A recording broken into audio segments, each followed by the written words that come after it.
Hey everybody, welcome to another episode of Issues of the Heart podcast. I'm your host, Brother Kobe Rogers.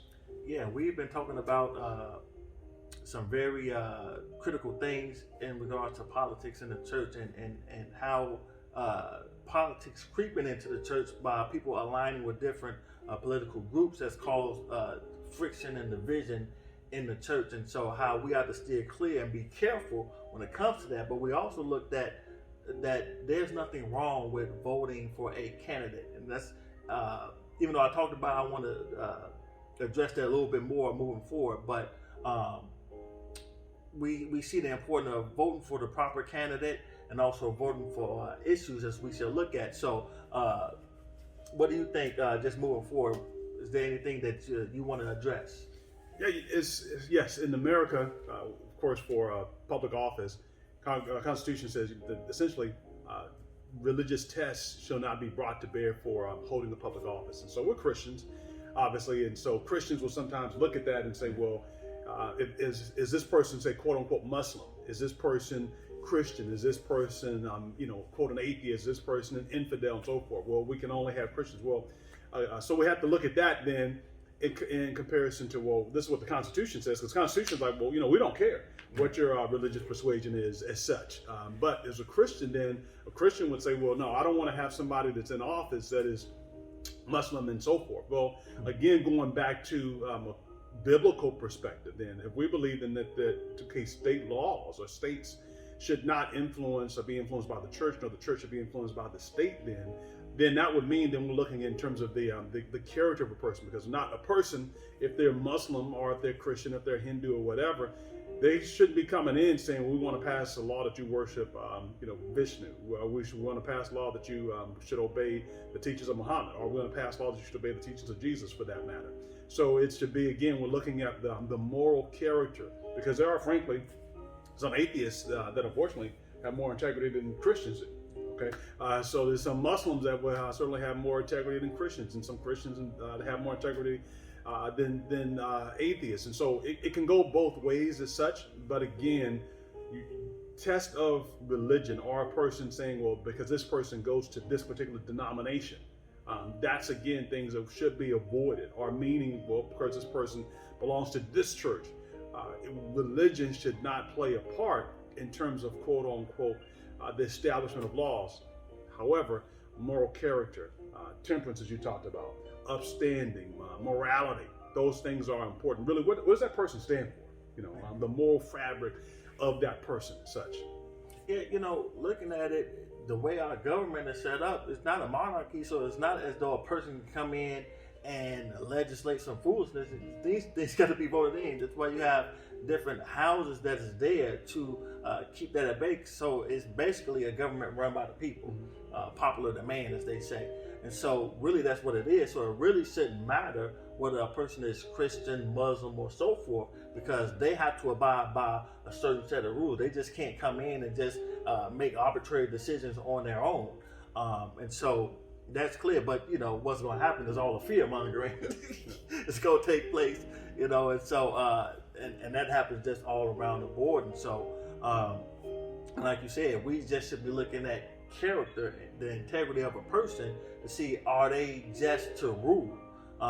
And so that should be the principle that we look to, because whatever their religion is should have no bearing, because they can't enforce. Remember, the government will be overstepping their bounds if they enforce things of a religious nature, or how we ought to worship God. And I think that would be the main fear coming from people. Like, well, how they going, what is their religion? It shouldn't matter, because we have a constitution that should be able to protect the rights of the citizens, and so one person is not going to override that. And so I think people not understanding that, can get caught up in the fear of, oh, this person's going to make us do X, Y, and Z.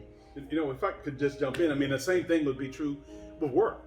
Right? You can't use religion as a means of employment. Yeah. So when you go to work at, Target, you go to work at Walmart, you go to work at Apple, nobody says, hey, by the way, what's the religion of the person, right? It's just the issue becomes if they're trying to, quote, restrict you from being able to, to meet and to worship and so forth, and at appropriate times and so forth. So two different things, and we shouldn't get it twisted. Yeah.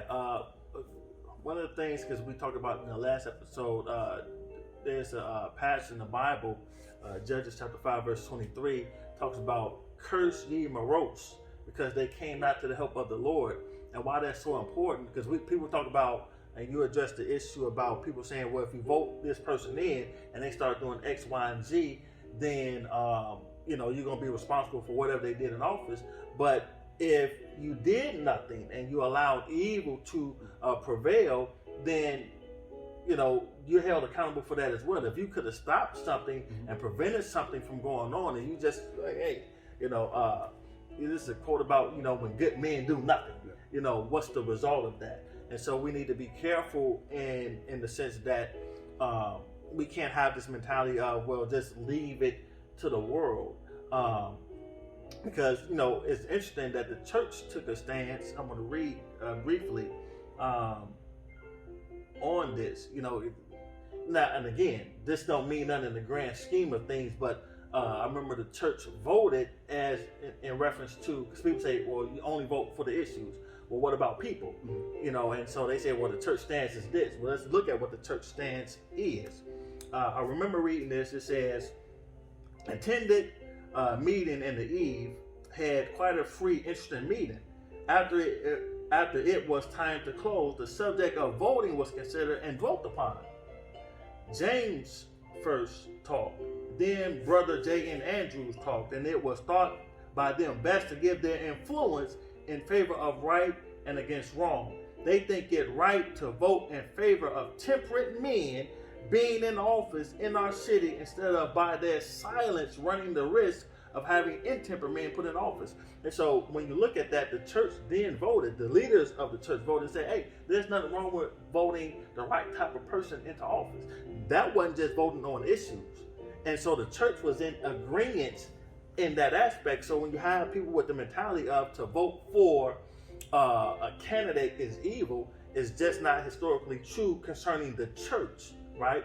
And so so when they have these issues about it, well, that's not what the founders of the church, and again, you can disagree with them because they ain't the Bible, but the issue of voting was not in the Bible. So you're not going to pull up a Bible text that says, should you vote or not vote for a particular candidate? But the Bible gave principles, and that's why they use the principle of the integrity of the person running for office. We're not going to vote for moral degenerates or people that are not principled men being in office, because that can have an effect in the laws that they try to implement. And so we have to be mindful and careful of that. So we can't go around with the false notion that the founders of our church said that we can't vote for candidates only issues. But that goes back even to the example of work. Where, you might work for a Fortune 500 company, or you may just work at a place that's not a Fortune 500 company, whatever the place is. But what is the issue? You would look at, okay, is this a company that has integrity, right? Because going back even to that principle, applying it there, is this known for a place of having integrity? So they're not maybe publishing Bibles, okay? They may not be publishing religious books and so forth. Their job may be, they could just, I'm saying just, but they could make brooms, right? That could be their job. We produce and manufacture brooms. Well, all right. There's nothing that's quote unquote immoral about it or what have you, but then if their business practices and you find out, okay, well, we're using really inferior quality, and we're telling people that we're using, the top quality and so forth. Well, then that would be an issue that you would need to then decide. And so just looking at those things, we don't need to go and to figure out what are they doing and so forth. But again, integrity, those things bear a part. And that's important when you're selecting and looking even at persons in office. And if you sit back then and say, well, we're not going to have any part, and we'll just let things be as they be, because some people say, well, God's in charge. Yeah. And so he's going to put in people in office and so forth. So I want to just read one text, Hosea, either I can reference it, Hosea chapter 8, because some people say, well, look, God is only going to let people be in office who are the folks that he has picked and who has appointed to be in office. Okay, well, Hosea chapter 8 and verse 4, it says, they have set up kings, but not by me. Okay, they have made princes, and I knew it not. So again, we say, look, everything that's done is not because I've said it. Now, I remember earlier, some years ago, looking at the election of 2000 that was between Gore and Bush. And my thought at that point was that, look, basically whoever gets in is only going to be in because God says they get in. So when Bush won, then God says, okay, Bush gets in because that was ordained of him versus Gore. But no, this says, and again, not specifically to the Bush-Gore situation, but just generally speaking, that God is not going to say, okay, well, I'm picking this person today. And so it's like, is he looking at the ballot as such? Okay, well, he's going to be the judge. He's going to be supervisor. Where do you draw the line and so forth? You're saying he uses instruments, human instrumentalities. And as we look then, particularly in America, we're looking at the character, the conduct of this particular person because it's important, it's vital. And they were saying, look, are we going to let just intemperate people get in? Because when you're the rulers eat for drunkenness, that's a curse to the nation.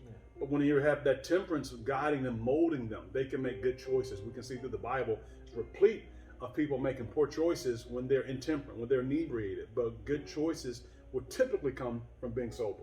Yeah, and I want to looking at some of the issues that's propositions that they put out that people can vote on. One of the things that's interesting to me, just looking at church history, there was a time when the church was very involved in the temperance issue, the Prohibition era, right?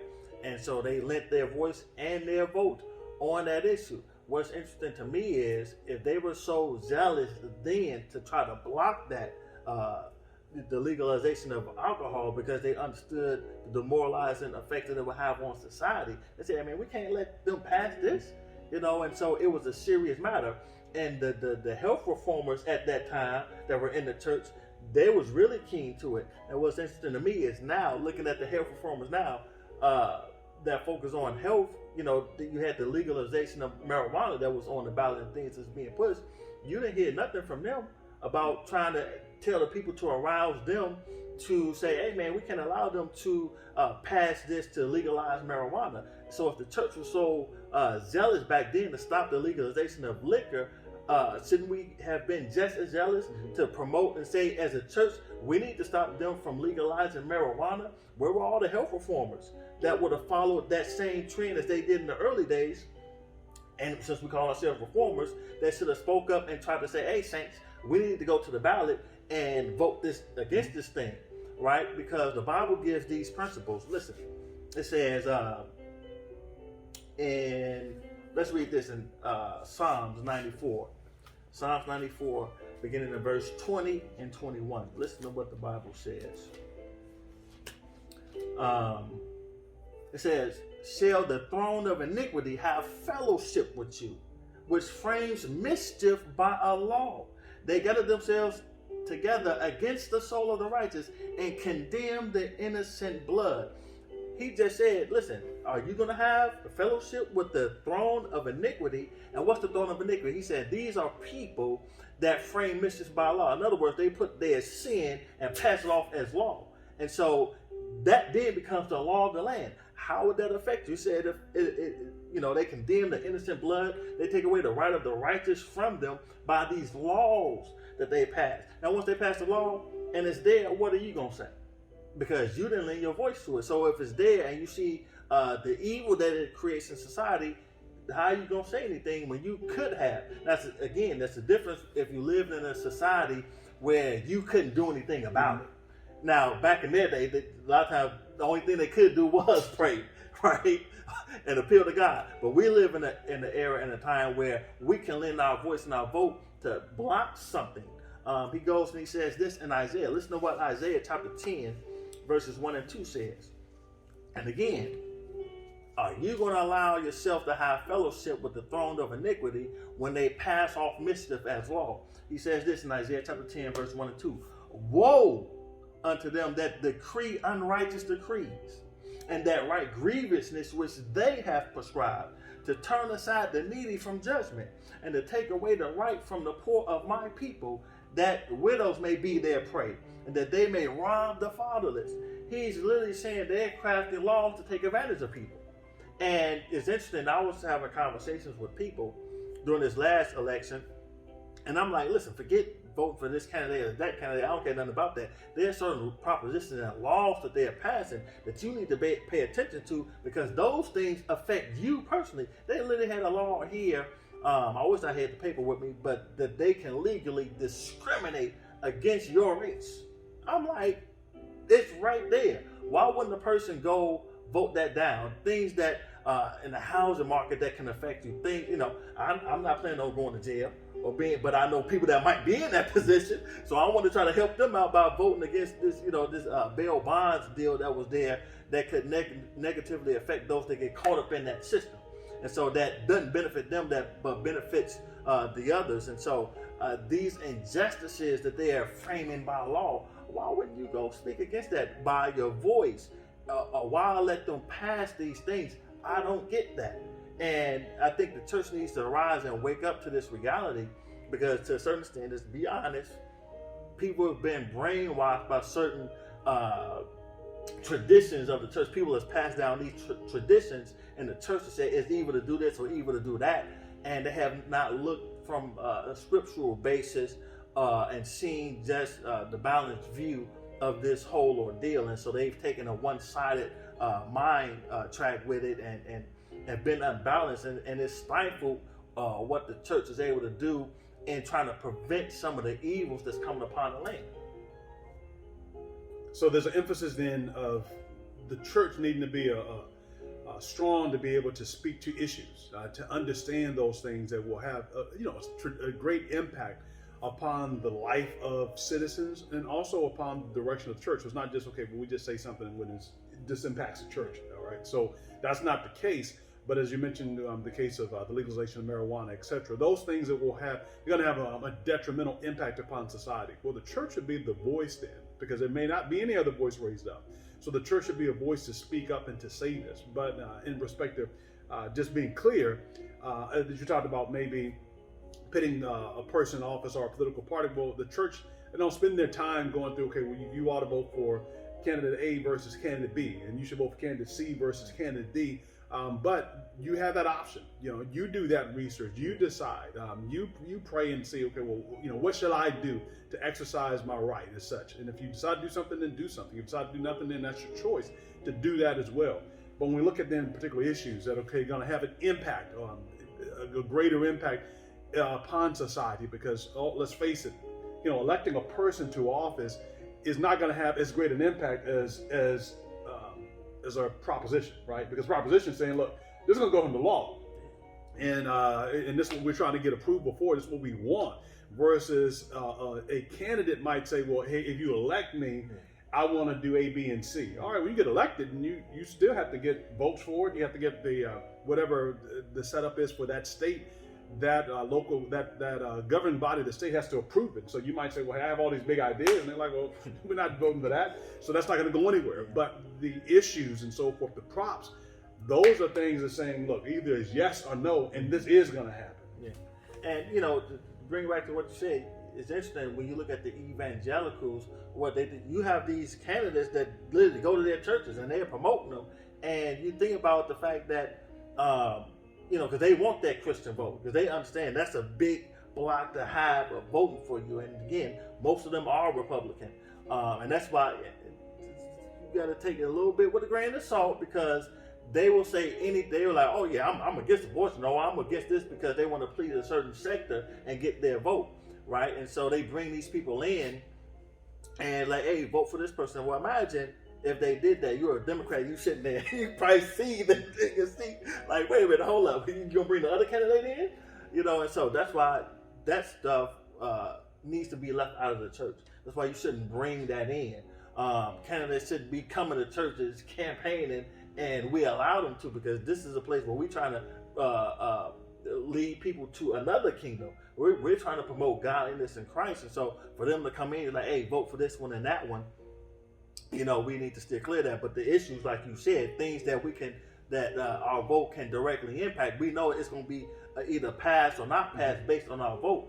Now, again, a candidate, they can get in office and not do nothing of what they said, and they might have every intention to, but it can be blocked. And so again, this is not a dictatorship. They just can't go and say do X, Y, and Z, and it happens. They have to get other people that agree with them on that. Now I want to read this, because when you talk about, God talks about what happens to the nation and the people and the world just when unrighteousness is allowed to go forth in the land. And again, we have to live on this earth. Listen to what he says in Isaiah and 59 verse 13 and 14.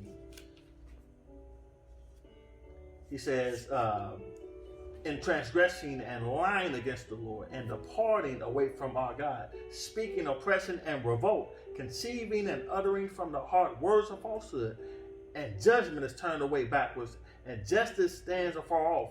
For truth is fallen in the street, and equity cannot enter. Yea, truth fails, and he that departs from evil makes himself a prey. And the Lord saw it, and it displeased him that there was no judgment. And he saw that there was no man, and wondered that there was no intercessor. Therefore his arm brought salvation unto him, and his righteousness it sustained him. So God is looking at all the inequities that's there from the higher ups, and he's looking around like, where's somebody that's going to speak up? Where's somebody that's going to do something? Where's the intercessor? Where's somebody that's going to stand in the gap that can kind of hold at bay this tide of evil? Listen to what he says in Isaiah chapter 24, verse 5 and 6. Notice what happens when righteousness is not allowed to blossom in the nation. It said, the earth also is defiled under the inhabitants thereof, because they have transgressed the laws, changed the ordinance, broken the everlasting covenant. Therefore the curse has devoured the earth, and they that dwell therein are desolate. Therefore the inhabitants of the earth are burned, and few men left. And lastly, I want to read this in Hosea chapter 4, verses 1 through 3. It says, hear the word of the Lord, ye children of Israel, for the Lord has a controversy with the inhabitants of the land, because there is no truth, nor mercy, nor knowledge of God in the land, by swearing and lying and killing and stealing and committing adultery. Notice what he quoted. He quoted not from the first 4, but from the last 6.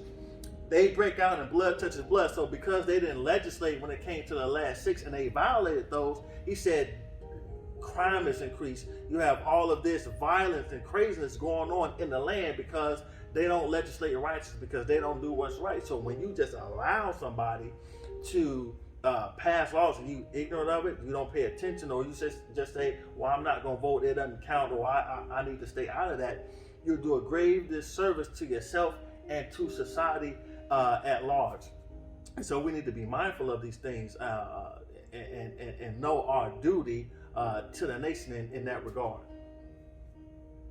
Well, it seems as by your silence that our time is up.